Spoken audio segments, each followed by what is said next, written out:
What happens to my security clearance during a government hiring freeze? Hi, this is Lindy Kyzer with ClearanceJobs.com. A reminder to like and subscribe to this channel so you don't miss a single hard-hitting news video update. I've gotten a number of questions over the past month with the government hiring freeze. Folks asking, hey, what happens to the security clearance process? Are security clearances still being processed?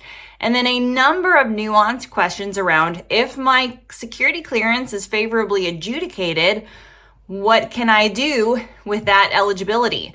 So first, security clearance background investigations have still been processing unless the government has a reason to actually stop that security clearance process.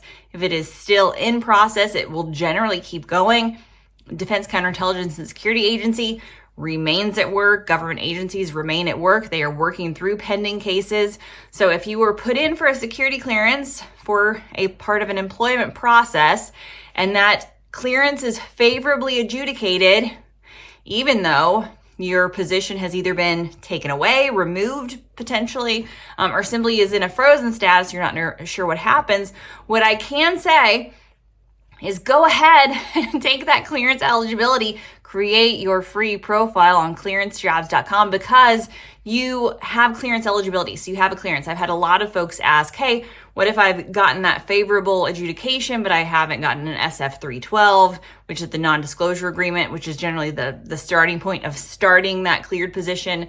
It doesn't matter if you've accessed cleared information already. You have the eligibility. The eligibility is what you hold and have and can take into another job. So if you have been adjudicated for a TS-SCI clearance, you can log in and search for TS-SCI eligible positions on ClearanceJobs. That's what they're looking for, is somebody with that successfully adjudicated background investigation. So that credential still exists.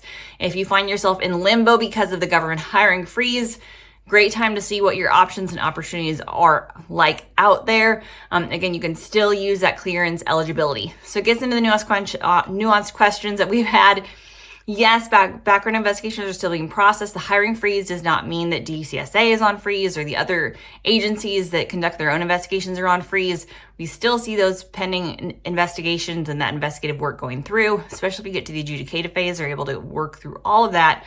Again, where you might see delays is if they're waiting on government information that they can't get or other things. But again, background investigation is still happening. And then the nuance there, if you have gotten eligibility, you have that eligibility. So that is eligibility you can take into another job. It's not necessarily tied to that specific position that you were applying for before. So that is now a workplace credential that you have. Use it to apply and find your next job over at ClearanceJobs.com or somewhere else.